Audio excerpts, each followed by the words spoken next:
just watched Schindler's List, and now we're going to move on to our next movie, a much funnier movie, Vampires of Zanzibar. Vampires of Zanzibars? Yeah, there are a lot of Zanzibars in the Vampires. Oh. Yeah. Just to explain, a Vampires of Zanzibar is a movie that we all starred in, we all worked on. We're all in it. We're all in it. We're all the big stars. Yeah, because I wouldn't say we were acting in it, but we're in it. We're definitely in the movie. Yes, but I don't know if we're acting. Yeah, no. I'll show you we like girls. Sorry. I know you're definitely not acting in it. No. Show you we like girls. I know there's not a single scene of you acting in it. No. But okay, Vampires of Zanzibar is a movie directed by John Birmingham, I'm sorry, who is the new Ed Wood. He's the Ed Wood of our times. At least that's the claim I would like to make. Let's tell the story of how this movie was made and how we got involved. The reason why you and me worked on it, how we got in contact, is because John Birmingham did an amazing movie with Trauma Entertainment called Crazy Animal. Yeah, like that just dragged me along. Like I haven't seen Crazy Animal, nor had I read the script, nor did I care. I just thought it was awesome that I was going to the United States of America to film a movie. Yeah. And you took me and I did with you. Yes. We were all childhood friends. We made a lot of movies together, so this was like the next big step. He sent us a copy of Crazy Animal before it was released by Trauma to basically ask us, is there anything I should do different? Like, and we're the post-production advisors on that. Yeah, I think that's the first time that credit was ever used. Yeah, I've never heard about that before. And I'm happy to have that credit. Yeah. But I think both of us gave him advice. Yeah. And I think, well, what the response I got was, well, thank you, but I'm just going to release it the way it is. Was that the first sign of the craziness, the wackiness? In the animal, no. No, I don't think so, because I don't think I saw the crazy part about him until the minute I met him. Yeah, okay. Me and Jimmy, we were discussing this before, that like, we thought that John was just a really good actor. Like, because in this movie that he made, Crazy Animal, he acts, he directs, he does everything. And it's a really good movie, too. It's a fine movie in my opinion, it's a really good movie in Jenna's opinion, but it's serviceable, that's the point, it's a movie. This is not a movie. Me and Jimmy, we thought that John was just a really good actor. I was just, wow, he plays this like mentally ill, like kind of crazy man really well. Well, the movie is called Crazy Animal. I know, but then we met him, and that's just how he acts in real life. So it's just like this crazy, outlandish character is a real person, which is insane. Hey, how's it going?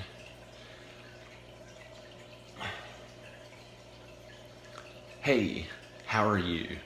But yeah, okay, Vampires of Zanzibar is basically, in a sense, a vanity project where a man kind of wants to be everything. He like wants to be a director, he wants to be a writer, he wants to be a musician, he wants to be an actor, he wants to be a model. And that's what makes this movie kind of fascinating, is because it's not really a movie. And like being on set is kind of crazy. It's kind of hard to talk about the movie and talk about scenes. We have to just get you into the mindset how it was to be on the set, like watching John trying to direct the movie. To clarify and to explain, John is a crazy man. He really is. I'm sorry, John. But you are. Well, but who isn't crazy? I mean, God, shut up. All right. because seriously, okay, we can add it. But This is John Birmingham, and I'm going to give you proof that the Illuminati does not exist. I guess, sorry, could you stay still while we film? Yeah, but she needs They to need to move to see everything's going on. That's what camera people do. Behind the scene, we'll fix this in post. Yeah. We'll fix this in post. That's the tagline of the movie. So let's go get back to the movie. The movie was made in post. John had a script ready, and he was like, "Oh, it's gonna be a dark horror vampire movie about." It's gonna be like The Lost Boys. It's gonna be like The Lost Boys, but for more gore and better. And no tits. But like as filming progressed, he was like, "No, I really wanna make it in Hollywood, and I really wanna make this movie PG because I wanna make it for the kids." And he started to cut all the gore out.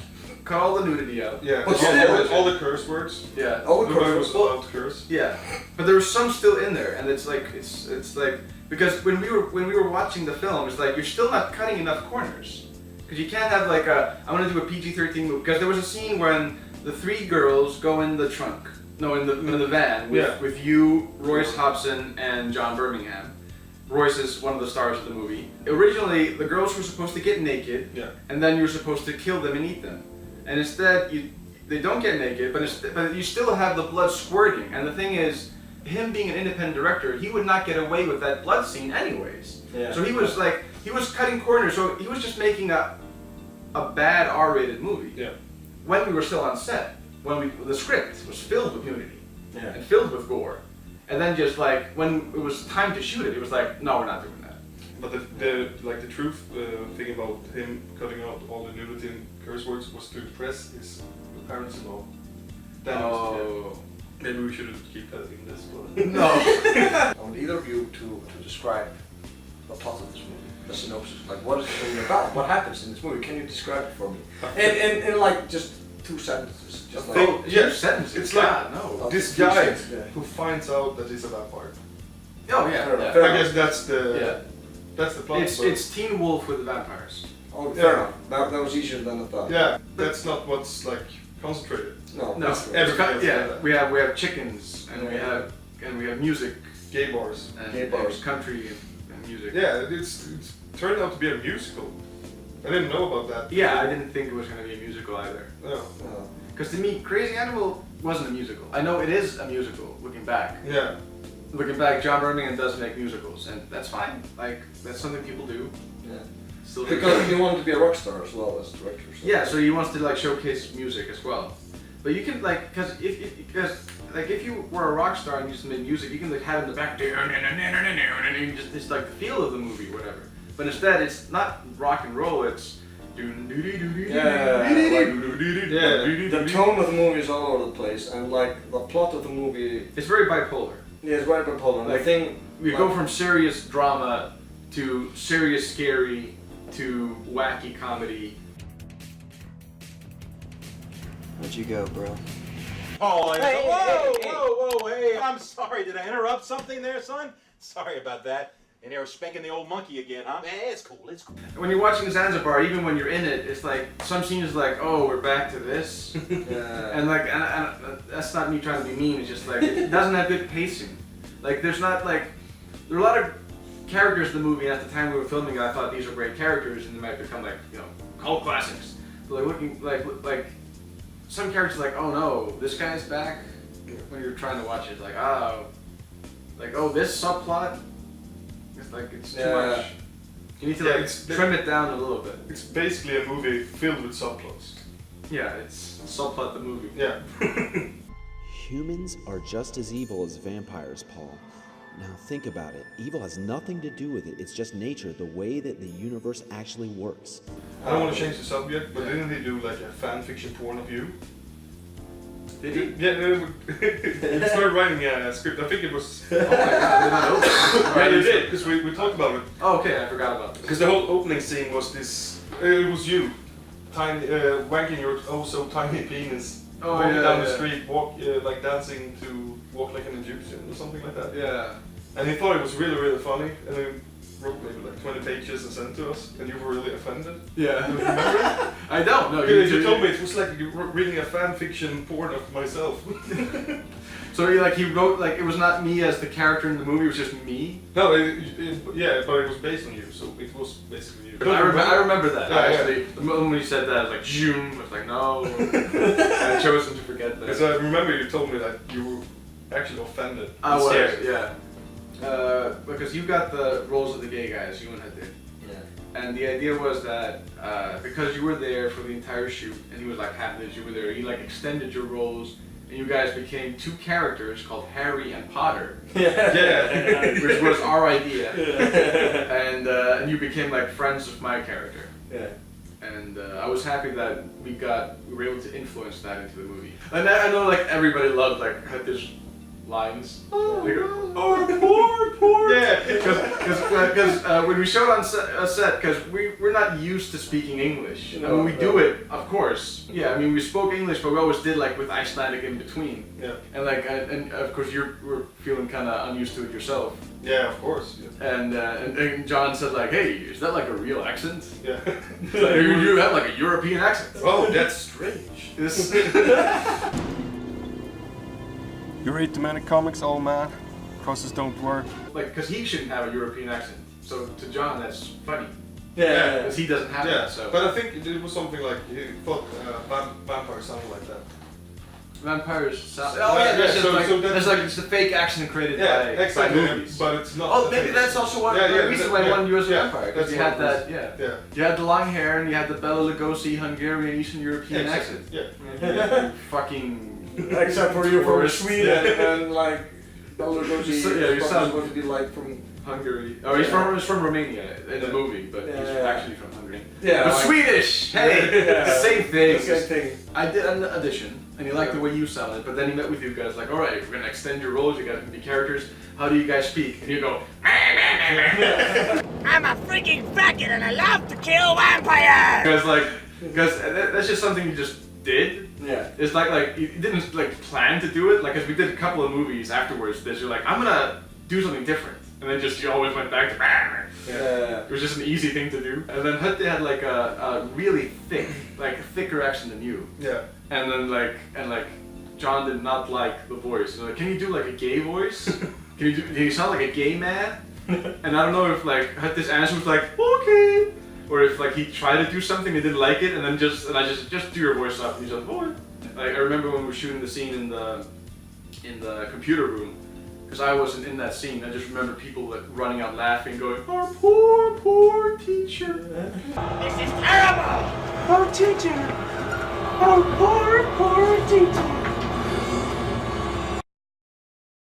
Also, one thing about the accent that I had was like this is really telling about the production of the movie that I was allowed to have that accent. Like I'm a vampire man, and he's like, oh that's good, oh that's good. And you're like, what? No, that's not good. You should direct me. You should tell me like, no, you're supposed to be a real character, not like a cartoon Bugs Bunny figure or something.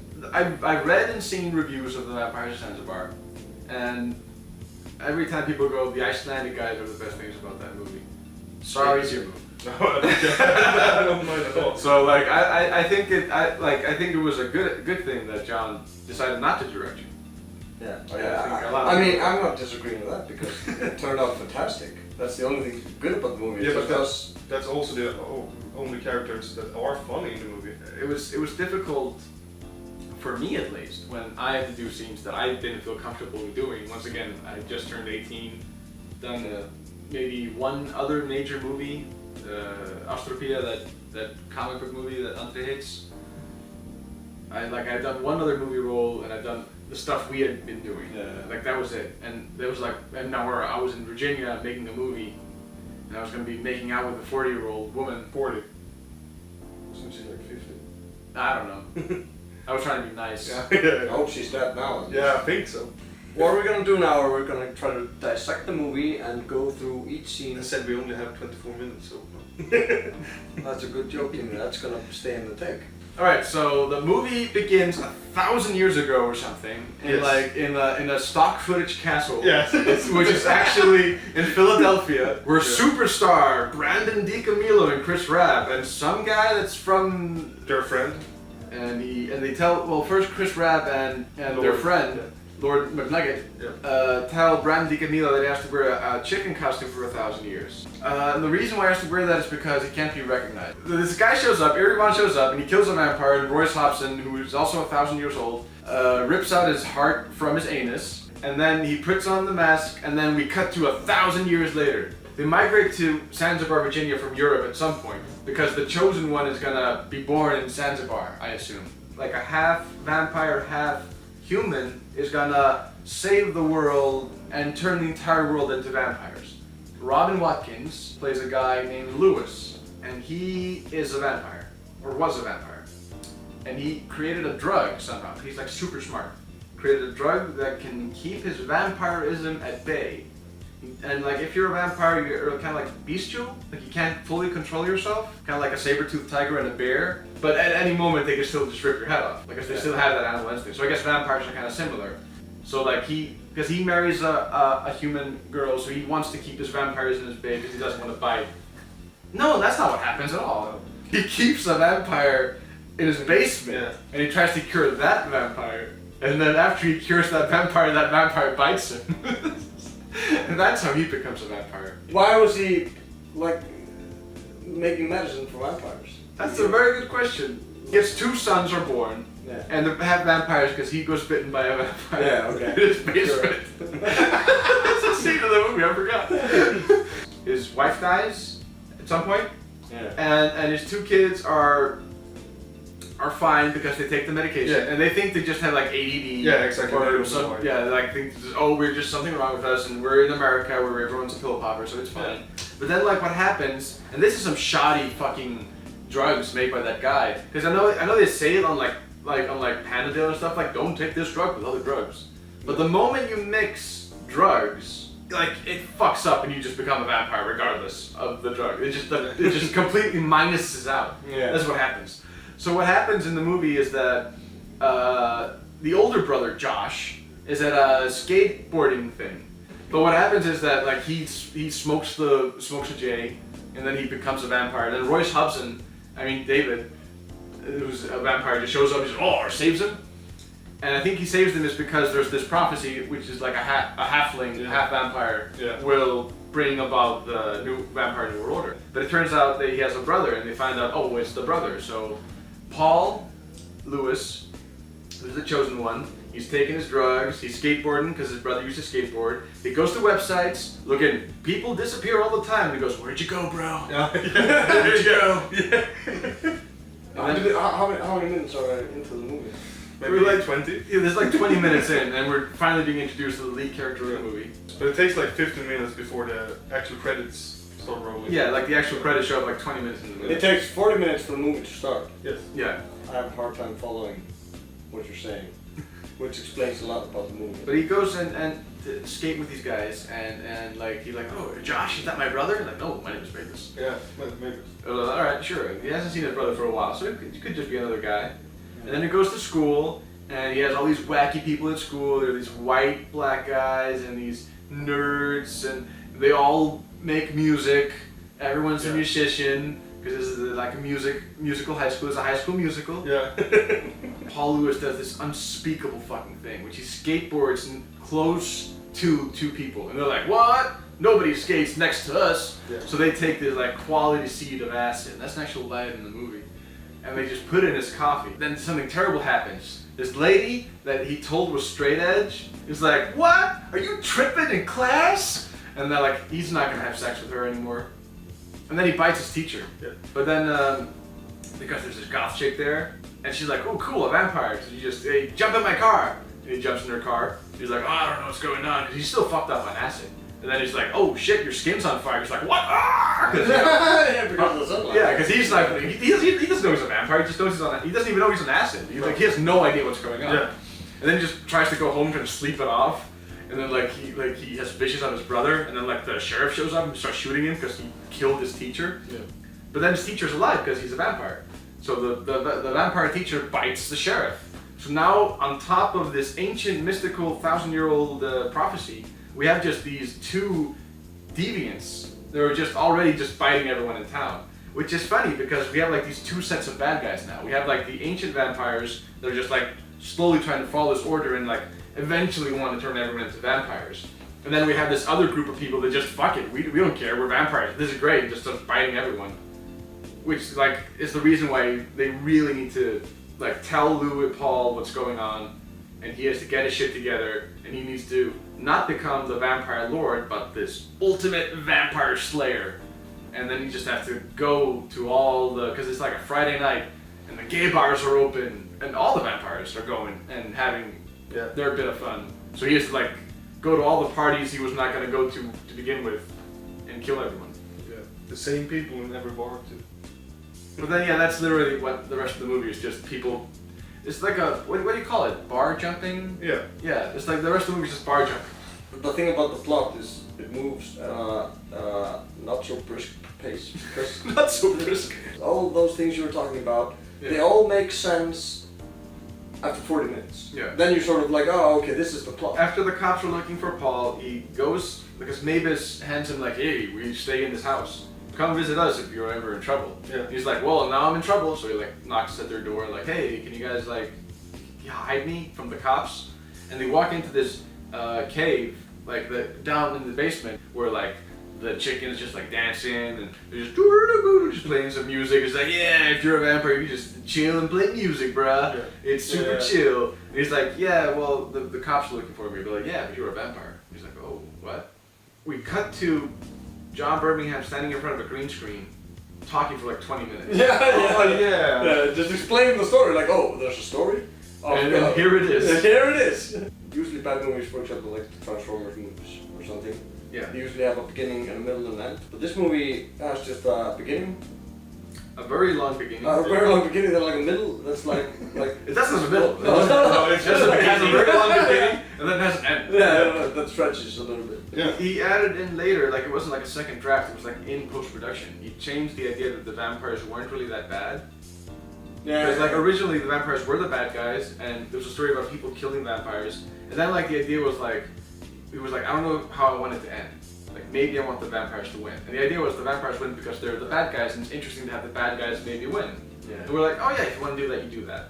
We're watching these vampires being dicks, being evil, killing innocent people, and then they go like, yeah, but it's fine, and we're not really evil. And then they add another scene where they explain like, well, those 2, 3, 4 people that were really bad, well, they were the ones that were really bad, and now they're all dead, so vampires can now rule the world, it's fine. You guys were happy in hell. Yeah, Because- hell in hell. Yeah, because you're in hell partying, because the prophecy was fulfilled, and you were like, oh, we don't mind being sacrificed for this. And then we get revealed that these 2 vampires still got their way, but they're also in hell. Yeah. So it's like, Makes sense. they're happy in hell. Oh, so the next And they movie we're going to talk about It's the rape of Richard Beck. which is going to be great. And what I like about the rape of Richard Beck is that Richard Beck actually gets raped. That's the title of the That's movie. the title of the movie. That's the whole point. But I never expected in my whole life that I was like, he's not gonna get raped though.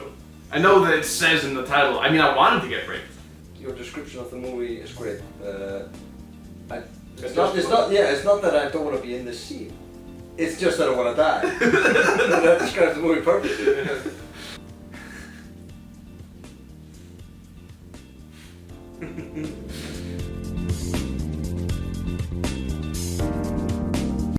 Come to mama. Oh, hell yeah.